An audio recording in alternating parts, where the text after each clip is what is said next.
Assalamualaikum warahmatullahi wabarakatuh. Balik lagi di podcast Ngopi Bareng Cak Tung. Kebetulan ini agak rame ya. Audio-audio itu rame karena kita ada di booth-nya GWM. Kebetulan ini di acara Gias, jadi harap maklum kalau misalnya ada suara-suara yang agak bising, tapi pastinya suara kita berdua terdengar. Oh ya, kali ini saya ditemani wajah lama dan orang lama di otomotif. Pokoknya wong lawas pokoknya. Tapi sekarang dia berlabuh di brand China. Dulu dia di brand Amerika. Dia adalah Pak Bagus Susanto. Pak Bagus itu sekarang CEO GWM Indonesia. Selamat siang Pak Bagus. Selamat siang. Kok gak enak nyeluk Pak Bagus ya? Nah, makanya itu. Saya panggil Cak aja ya. Nah, siap. Karena beliau orang Surabaya juga seperti saya.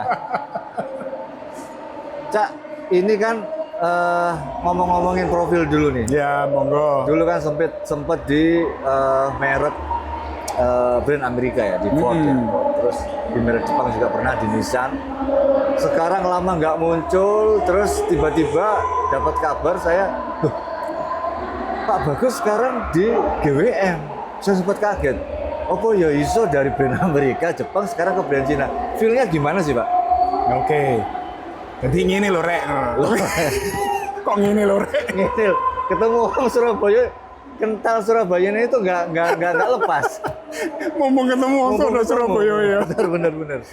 Jadi sebetulnya kalau karir saya itu mulainya dari brand Jepang. Ya, oh brand Jepang. Ya. Jadi lulus teko ITS. Ya. Tahun 97 saya itu langsung gabung Toyota. Oh, ke Astra dulu ya, Toyota ke Astra ya? dulu, Toyota Astra Motor itu selama 6 tahun. Jadi 97 sampai 2003. Iya. Nah, setelah 2003 sampai 2019, nah saya memang di Ford. Di ya. Ford. Baik yang di Indonesia maupun yang di regional. Sempat ini ya, di merek Amerika itu sempat sakit-sakit ya waktu meninggalkan Indonesia. Kak ngono, Rek. Kak sakit-sakit dok. Kita sempat jaya juga. Oh iya, kalau jaya saya akui. Betul ya. Nah, tapi setelah keluar dari Ford, kemudian saya pindah ke Nissan. Nah, itu Balik 3 Jepang tahun. lagi. Balik Jepang lagi. Nah, sekarang ke merek Cina GWM. Feel-nya gimana Pak? Feel-nya menurut saya sangat menarik ya. Komentar. Tenan iki, tenanan aku iki, Kak Goro iki. Ya. Nah, kenapa? Karena kalau kita lihat ya, industri otomotif terakhir ya, baik di global maupun di Indonesia, ini mengalami transformasi yang sangat dinamis ya. Nah, terutama kalau kita lihat 2 tahun atau mungkin 3 tahun terakhir, ini pemain utamanya memang adalah merek-merek yang berasal dari negeri Cina. Dari Tiongkok ya. Nah, apakah itu tren perkembangan mobil listrik, ya kan? Apakah tren perkembangan sistem teknologi cerdasnya? Apakah perkembangan teknologi hybrid atau plug-in hybrid? Nah, ini semuanya bergerak sedemikian cepat. Iya. Di mungkin 2 tahun terakhir, Cak. Benar. Jadi Emang itu yang saya biasa. katakan dinamisnya ini. Sebelumnya kan ya kalau kita lihat otomotif di Indonesia ya teknologinya itu aja.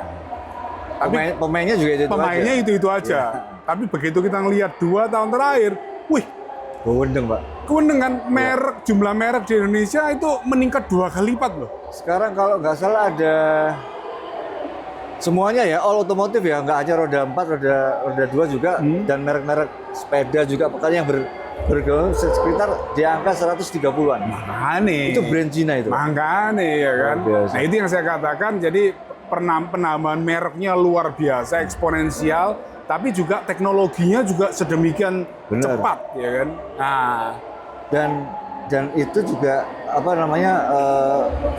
memancing brand-brand yang lain itu juga untuk ngejar itu. betul. Tapi kalau kita bicara brand GWM Pak, Indonesia ini kan memang surganya otomotif ya.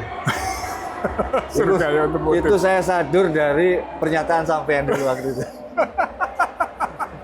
Pastinya GWM melihat ini merupakan peluang untuk bermain di pasar otomotif Indonesia, dan Tapi tak dulu pertanyaan. Hampir semua lini GWM itu sekarang itu yang masuk SUV. Iya. Dan apakah itu kejelian GWM untuk meraih pasar SUV yang kuenya cukup besar? Meskipun kuenya cukup besar kan pemainnya juga banyak. Betul. Dan apakah serius apa sih GWM itu berlabuh di Indonesia? Oke. Jadi mungkin tak cerita sih ya. Istilahnya backgroundnya GWM itu siapa sih sebetulnya kan? Ya benar. Nah, kalau di Cina ya dari 200 merek Cina yang ada, nah GWM itu adalah 10 besar. 10 besar di brand otomotif ya? Di Cina. Di Cina. Ya, yang marketnya 16 juta setahun itu kan. Yes, pokoknya ajur-ajuran lah, ngawur lah pokoknya di Cina itu. Jadi kita termasuk pemain besar ya. Nah, GWM berusaha untuk melebarkan eksistensinya itu di pasar internasional. Gitu. Jadi dengan meluncurkan produk-produknya ke luar negeri, ya itu yang pertama. Dan Indonesia seperti sampean tadi katakan, kita ini memang pasar yang sangat potensial. Nah, kenapa? Karena kalau kita lihat jumlah penduduk kita yang 280 juta ya, terbesar di ASEAN. Tapi market otomotif kita ini masih ya relatif sekitar 1 juta lah. Tahun ini mungkin sekitar 800.000. Dan potensinya sangat besar untuk terus bertumbuh. Nah, waktu pembukaan kemarin kan Pak Menteri ini ya, katakan Pak Menteri Perindustrian kita. Yang bukan, acara yang ini. Pembukaan Gias kemarin ya kan. Kalau di Malaysia itu rasio orang yang mempunyai mempunyai kendaraan itu adalah 500 banding 1. Nah, kalau di Indonesia itu sekitar 90 Mas Anja. Masih belum di atas 100. Nah, artinya apa? Masih ada peluang lah ya. Masih ada peluang. Jadi ketika ekonomi kita bertumbuh, nah itu pasti market otomotif di Indonesia juga akan naik secara eksponensial. Itu pertama. Nah, kedua, GWM di Cina itu memang merupakan salah satu pemain besar di segmen SUV. Oh, memang spesialis itu ya? Kita memang spesialis pemain besar di SUV. Salah satunya dengan 2 brand andalan kita itu adalah Tank maupun Haval. Ya, nah itu. Nah, itu Tank sama Haval itu merek yang berbeda di bawah naungan GWM. Di bawah naungan GWM. Nah, jadi 2 merek model yang berbeda di bawah naungan GWM. Kalau di Indonesia kayak Astra kan ya. Jadi kalau sebetulnya, nah ini agak sedikit berbeda sebenarnya. Kita lebih mengarah ke satu brand yang namanya GWM, tetapi menaungi beberapa brand, apakah itu Tank, apakah Haval, apakah Orang. Gitu. Nanti akan ada brand yang lain juga. Gitu. Nah iya makanya, maksudnya kayak yang kalau di Indonesia di Astra itu kan ada Toyota, ada kayak gitu sistem. Betul. Nah, jadi memang kita ini pemain spesialisasinya kita atau kalau boleh dibilang legendnya itu SUV. Oh. Nah, kalau kita melihat pertanyaan Cak Tung tadi kan kok bawa SUV ke Indonesia? SUV terus. Nah, di beberapa lininya itu nggak Tank, nggak Haval itu SUV semua kan? Karena kita yakin bahwasanya pasar SUV di Indonesia besar, seperti yang sampai tadi katakan. Ya, jadi memang orang Indonesia ini mempunyai kecenderungan seleranya ini adalah mobil yang kapasitasnya besar, apalagi kalau bisa 7 penumpang, dan stylenya itu yang sporty ya. Yang sporty, yang maco, dan sebagainya. Nah, itu memang menjadi target market kita. Tapi yang sekarang di bawah ini kan masih 5 penumpang. Betul, tapi yang Tank 500 sudah 7 penumpang. Jadi kita punya Tank 500, jadi... Udah masuk di sini? Sudah. Loh, aku nggak diundang. Ya apa GWM ini? Udah ntar ya. Terus. Engkau tak kirim nang kantor sampean ya. Siap. Jadi gak usah diundang, mobilnya sih dikirim. Alhamdulillah, amin ya Allah.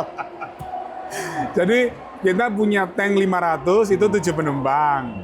Yang Tank 300 ada 2 versi, hybrid maupun diesel itu 5 penumpang. Ya. Nah, kemudian yang Haval kita baru punya yang 5 penumpang versinya. Baik yang H6 maupun yang Jolayan. Ya. Tapi GWM ini kita nggak hanya menjadi spesialisasi di SUV atau cuma di istilahnya hybrid toh. Karena filosofi global kita sebetulnya, kita itu adalah all scenario, all powertrain, all user. Nah, itu slogan dan filosofi global kita. Nah, artinya apa? Ya, kita akan memenuhi segala jenis kebutuhan konsumen, ya. Mau itu dari sisi teknologinya itu mobil listrik, full baterai electric vehicle, atau hybrid, atau plug-in hybrid, atau juga conventional engine, mau bensin maupun diesel. Baik itu SUV maupun MPV maupun hatchback, semuanya kita sediakan. Itu filosofi global kita, Cak. Kemaruk ya. Kemaruk, Cak, istilahnya, Cak. Serba bisa. Serba bisa. Apapun yang dibutuhkan, GWM ada. GWM ada, kita bisa. Kita bisa. Terus gini, pasar mobil China dulu kan sempat melukai masyarakat Indonesia, khususnya konsumen yang dulu beli produk-produk otomotif dari Cina, kan? Baik itu roda 2 maupun roda 4. Terus jenengan masuk, bagus masuk ya. Gak bahaya tak? Gimana caranya meyakinkan masyarakat Indonesia ini produknya GWM itu beda sama yang lain. Meskipun saat ini memang fasenya masyarakat Indonesia itu sudah mulai menanamkan kepercayaan karena produk selain GWM juga masuk kan, menawarkan desain yang bagus, fitur yang bagus, bahkan harga yang kompetitif. Betul. Murah juga. Betul. GWM melihat ini gimana? Ya, saya mengerti point of view dari Cak Tung ya. Tetapi, wis mantap. Tapi kalau kita sendiri, GWM melihat begini. Kita stay di Indonesia ini untuk long term. Jadi bukan serius. Nah, apa bukti ini, Rek? Apa bukti ini stay untuk long term itu kan? Benar. Nah, yang pertama kita punya fasilitas produksi di Indonesia. Jadi fasilitas produksi di Indonesia. Betul, kita punya pabrik sendiri. Temen dah. Tuh, tenan, Rek. Lah sampai lu kira wis diundang kan lho. Enggak, itu maksud sepengetahuan saya, itu kan ada berbagai merek. Betul. Kan orang mindsetnya itu kalau misalnya produk A, yus pabrik A. Tapi ini kan ada merek A, merek B, merek C. Istilahnya pabrik bersama lah. Tapi itu dinaungin GWM semua ternyata ya. Betul, begini. Jadi GWM itu di Indonesia itu bekerja sama dengan ini perusahaan Inscape ya. Di mana Inscape itu adalah perusahaan distributor internasional. Jadi kita itu beroperasi di lebih dari 40 negara aja. Nah, salah satu merek yang kita naungi di Indonesia itu GWM, dan yang kedua adalah Mercedes-Benz. Masih satu ya, distribusi. Ya. Nah, sampean tadi mengatakan, itu kan pabrik bersama. Iya. Jadi pabrik kita saat ini itu merakit atau memproduksi baik GWM maupun Mercedes-Benz.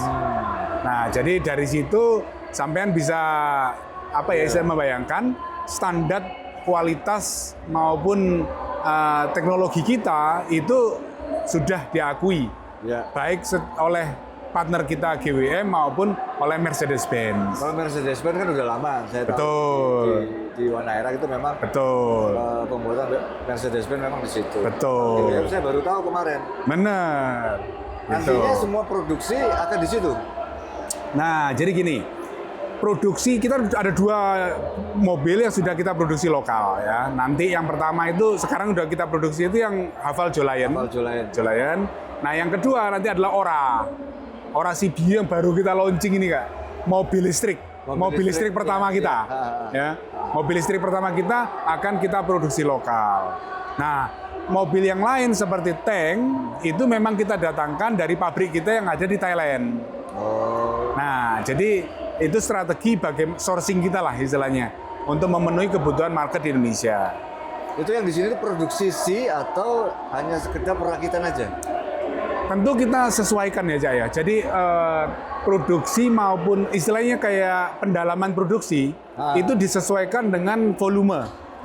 Oke. Ya, jadi sejalan dengan peningkatan volume, tentunya pendalaman produksi itu akan kita tingkatkan. Apakah lokalisasi maupun strategi produksi kita tentunya.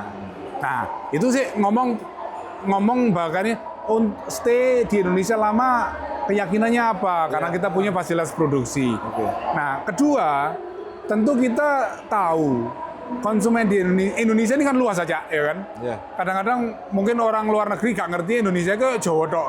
Gak ngerti cuma Bali. Ngertinya Bali tok. Nah, padahal kita ini luas sekali berbagai pulau.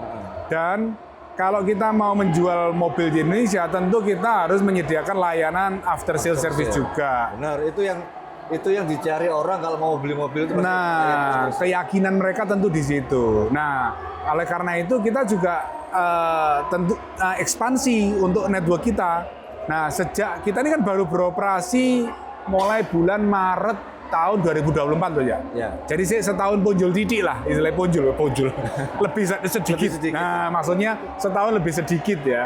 Nah, kita sekarang udah punya 13 outlet ya di kota-kota besar di Indonesia. Nah, akhir tahun ini target kita dari 13 tadi mungkin menjadi 20. Sampai akhir tahun. Sampai akhir tahun ini. Tahun depan target kita mungkin antara 30 sampai 36. Nah, ini menjadi komitmen kita ya. Jadi nggak dodolan mobil toh, tapi juga kita memberikan layanan yang lengkap ke konsumen kita. Oke. Jadi kalau saya menarik kesimpulan, bukan kesimpulan akhir ini, terkait keseriusan GWN itu ternyata dia sudah punya fasilitas produksi sendiri ya. Betul. Kalau bicara TKDN seperti kayak Ora, ya kita akan mencapai minimal 40% ya. Berarti dapat ini dong, subsidi dong nanti. Nah, itu bagian dari strategi local production sourcing tadi itu ya. Jadi tentunya kita melihat satu, aspek marketnya seberapa besar potensinya. Kedua, strategi entry masuk atau bagaimana kita bisa memberikan produk dengan teknologi tinggi dengan harga yang memang sesuai dengan yang yang dibutuhkan atau diharapkan oleh masyarakat kita. Tapi kan saat ini kalau kita lihat line up-nya GWM sampai detik terakhir itu rata-rata SUV. Rata-rata SUV. Mobil listrik Ora doang satu. Betul. Oh, yang pertama. Itu yang pertama. Oh, pertama. Nanti akan ada lagi berikutnya. Tapi kan dikatakan tadi memang SUV itu kuenya masih oke lah, masih rame lah. Betul. Persaingan di merek lain, nggak hanya merek China, merek Jepang pun juga punya produknya. Betul. Terus nggak hanya mobil ICE aja yang dijual, plug-in hybrid juga ada. Betul. Caranya GWM untuk nge-grab konsumen di pasar SUV gitu. Wah, iki Rodo angel. pertanyaannya sampean kok analis tenan ya. Padahal ini aku mau divisi. Jadi memang ya kalau kita lihat, nah ini saya kasih contoh yang real yo. Jadi nggak cuma ngomong-ngomong. Nah, sampean kan tadi jalan-jalan ke booth kita ya. Anda mungkin lihat satu produk yang kita taruh di dalam kaca. Ya. Betul loh. Nah, mungkin bertanya-tanya, iki apa Cak kok ditaruh di dalam kaca ini? Cek di rumput laler. Cek reject terus. Nah, jadi ini salah satu SUV yang kita pikir ini cocok untuk konsumen di tanah air. Nah, dari segi apa? Dari segi desain, paket interior eksterior, kemudian juga satu hal yang kita mau cross check ya. Apa itu? Yaitu sebetulnya kebutuhan Indonesia ini untuk SUV seperti ini itu 5 atau 7 penumpang. Nah, yang sampean lihat ya, di booth kita saat ini itu 5 penumpang. Nah, kita kenapa mungkin ada responden buka tutup, buka delok jerone, jobone dan sebagainya. Itu tim kita sebetulnya sedang melakukan survei ya. Istilahnya studi pasar lah. Cek ombak lah ya. Cek ombak. Jadi nanti Bu, Catung lek sampean delok mobil ini kira-kira gimana? Cocok enggak? Atau kalau ada yang nggak cocok, kira-kira apa yang perlu kita rubah? Nah, kemudian salah satunya adalah kira-kira kalau mobilnya seperti ini, Anda lebih cocoknya ini 5 penumpang seperti ini, atau Anda justru inginnya yang 7 penumpang? Nah, kedua, kalau mobilnya seperti ini, dimensinya seperti ini, kira-kira Anda berharap mobil ini itu pakai teknologi mobil listrik, atau hybrid, atau plug-in hybrid, atau bensin, atau diesel? Ya. Nah, jadi kita melakukan itu, Cak. Jadi tadi kan saya katakan, ini SUV-nya belum selesai, ini baru yang kita luncurkan saat ini. Dalam waktu dekat kita akan bawa lagi model-model terbaru yang lain. Berarti benar-benar keseriusan itu sampai melihat pasar itu sampai istilahnya ngadain survei kayak gitu ya. Keinginan konsumen di Indonesia nanti diakomodir pastinya. Betul, Untuk produk selanjutnya. Betul. Jadi kita nggak semata-mata hanya bawa produk yang ada dari Cina kemudian kita jual, nggak gitu. Nggak hanya nyopot dari sana. Nggak hanya nyopot kita jual di sini, bukan. Tapi kita betul-betul ingin tahu kebutuhan, keinginan konsumen Indonesia itu sebetulnya seperti apa sih? Dari sisi dimensinya, dari sisi desainnya, dari sisi teknologinya, gitu loh. Tapi kalau beralih ke apa namanya, ke Aura, Pak. Ke Aura. Itu kan produk satu-satunya di mobil EV ya, di GWM. Gimana sih marketnya kalau dari GWM melihat market mobil listrik itu gimana sih? Nah, ini pertanyaannya menarik, bagus banget ini. Nah, jadi kalau saya lihat ya di tahun 2023 ini sebetulnya segmen mobil listrik itu nggak terlalu besar. Sekarang hampir 10% lah. Oh lebih, Cak. Loh, tahun ini sudah 12%, Cak. Data Januari sampai Juni itu sudah 12%, Pak. 12%? 12%. Harusnya aku nggak update. Ya. Kamu itu. Nah, jadi tadi kan makanya saya bilang bagaimana perasaan saya masuk.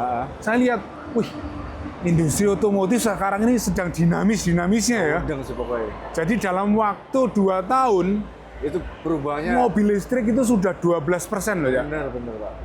Tapi itu kan ini, kalau bisa dikatakan, boleh nggak saya ngatain, mereka itu trennya naik karena FOMO aja. Untuk benar-benar dia memang sadar lingkungan atau sadar teknologi, menurut saya pribadi ya, menurut saya pribadi itu hanya 50-50 lah kalau menurut saya. Ya. Kalau pandangan kita begini, memang semuanya bergantung pada bagaimana arah kebijakan pemerintah. Nah, itu sebenarnya pertanyaan terakhir. Tapi jadi kalau kita lihat kenapa pertumbuhan mobil listrik di Indonesia ini cepatnya adalah 2 tahun terakhir, itu karena memang pemerintah Indonesia sedang menggalakkan elektrifikasi di Indonesia. Ya kan? Itu pertama. Makanya sekarang 2 tahun terakhir ini cepat sekali. Jadi langsung 12%. Apakah ada kemungkinan untuk terus berkembang? Ya, menurut saya akan terus berkembang. Menurut saya akan terus berkembang menurut saya. Nah, bagaimana seberapa besar perkembangannya itu menurut saya tergantung pada banyak pemegang kepentingan atau stakeholder ya. 1, pemerintah tadi sebagai pemangku kebijakan. 2, tentunya pemain-pemainnya sendiri kan ya. Nah, kalau sekarang kan saya lihat memang pertumbuhan pasar mobil listrik di Indonesia ini semata-mata didrive oleh merek-merek Cina. Benar. Nah, tapi kalau Anda lihat sekarang kan pemain-pemain dari negara lain pun sudah mulai memperkenalkan. Kenapa? Regone larang tadi. Nah, harganya mahal. Ya itu tantangan ya. Tantangan masing-masing pemain ya. Bagaimana memang mereka bisa menghadirkan teknologi terkini itu pada harga sesuai kemampuan konsumen kita. Cina memang harus diakui sih, kalau masalah harga, desain, dan teknologi memang dia berani berperan. Betul. Dia berani istilahnya untuk berkompetisi. Ya itulah bukan saya gara-gara podcast di sini saya ngebelain Cina, enggak, memang kenyataannya seperti itu. Pasar otomotif memang tidak terlepas dari perkembangan teknologi dan masyarakat pun enggak sekarang. Betul. Apakah nantinya GWM itu terus fokus ke elektrifikasi? Jadi yang seperti tadi saya tak jelaskan ya. Jadi kita ini filosofi kita kan all scenario, all powertrain, all user. Ya, jadi kita nggak hanya fokus ke elektrifikasi enggak. Itu kenapa di Meskipun motor... sekarang ini aja mumpung lah Pak. Nah, betul. Karena kita nggak bisa memungkiri tren mobil listrik sedang naik. Makanya kita bulan lalu meluncurkan, tanggal 26 Juni, kita meluncurkan Ora 3. Iya. Nah, di Motor Show kali ini kita luncurkan tank 300 diesel. Nah, jadi kita nggak memungkiri tren mobil listrik ini akan naik. Oleh karena itu, GWM saya pastikan akan menambah jajaran mobil listriknya ke depan. Itu pertama. Tapi kalau kita bicara Indonesia saat ini yang sedemikian luas, sedemikian besar, dan masih adanya keterbatasan infrastruktur dari mobil listrik ya, terutama ya di luar Jakarta, maka kita juga ingin mengakses potensi itu dengan teknologi yang lain. Apakah itu dengan mesin diesel atau mungkin yang belum terlalu populer ya, Cak, di Indonesia, itu adalah hybrid atau plug-in hybrid, Cak. Masih belum banyak pemainnya lah. Nah, kenapa kok ini menurut saya akan berkembang? Kalau pandangan saya, yang hybrid maupun plug-in hybrid ini akan berkembang. Kenapa? Karena sekarang ini dengan tren mobil listrik, konsumen itu merasakan kenyamanan mengendarai mobil listrik. Di mana senyap, torsinya langsung wood, gitu kan. Jadi enak. Tapi mereka nggak berani keluar jauh-jauh. Benar, itulah masalah. Keterbatasan ini akan diatasi dengan baik plug-in hybrid maupun hybrid, Cak. Jadi, saya setuju kalau itu. Jadi feeling saya sih, pokoknya Surabaya feeling ya. Istilahnya prediksi saya ke depan akan lebih banyak mobil-mobil hybrid maupun plug-in hybrid yang akan masuk. Benar, itu senada yang dikatakan sama Pak Jonan. Oke. Ya kan? Perkembangan elektrifikasi itu yang paling pas adalah tahapannya mobil hybrid atau plug-in hybrid. Kalau bicara masalah EV, ya itu banyak tanggungannya, infrastruktur lah, Betul. yang lain-lain lah. Itu yang Betul. PR-nya banyak sekali. Betul, Cak. Tapi pertanyaan terakhir, Pak, pertanyaan terakhir. Kalau melihat regulasi yang ada sekarang, masalah regulasi, Ali. Kalau masalah melihat regulasi sekarang yang dikeluarkan pemerintah terkait persyaratan, dulu kan ada harus punya pabrik, harus punya istilahnya jaringan-jaringan yang lain lah, sudah ada. Apakah GWM ini merasa diuntungkan dengan regulasi yang sekarang atau justru kurang diuntungkan? Kalau saya berpikir begini, pemerintah tentu memikirkan yang terbaik untuk industri otomotif tanah air, ya kan? Jadi kebijakan apapun yang sekarang sudah dimiliki oleh pemerintah tujuannya ke sana. Dan GWM melihat kita ingin berpartisipasi. Kita ingin berpartisipasi untuk membangun industri otomotif di tanah air ini dengan investasi, dengan meluncurkan produk-produk terbaru kita maupun teknologi-teknologi kita sejalan dengan kebijakan pemerintah aja. Kalau saya ngelihatnya begitu. Oke. Omongan ini kalau misalnya saya nanya lagi pasti panjang. Oke. Berhubung waktunya terbatas. Saya terima kasih banget Cak Bagus mau menemani saya bercerita tentang apa itu GWM, apa itu produknya GWM dan keseriusan GWM di Indonesia gimana. Yoi. Matur nuwun sangat, ini akan membuka kecerahan konsumen otomotif Indonesia. Sami-sami. Dan nantinya saya harap GWM juga bisa berpartisipasi di industri otomotif. Amin. Dan memberikan produk yang bermanfaat. Amin. Yang cocok dengan pasar Indonesia. Amin. Terima kasih Pak Bagus. Matur nuwun, Cak Tung. Jangan sungkan-sungkan, jangan sakit hati kalau guyonan saya ini ada yang tidak berkenan. Oh, iya. Oke, podcast ngobrol ngopi bareng Cak Tung itu tadi itu kita mencari tahu bagaimana keseriusan GWM, bagaimana GWM punya produk itu dan apa saja yang disajikan buat konsumen Indonesia. Ternyata GWM itu serius memasarkan produk, memberikan produk yang sesuai dengan apa yang dibutuhkan sama masyarakat Indonesia. Oke, itu saja. Jangan lupa tonton terus podcast Ngopi bareng Cak Tung. Ngobrol itu penting dan jangan asal ngobrol.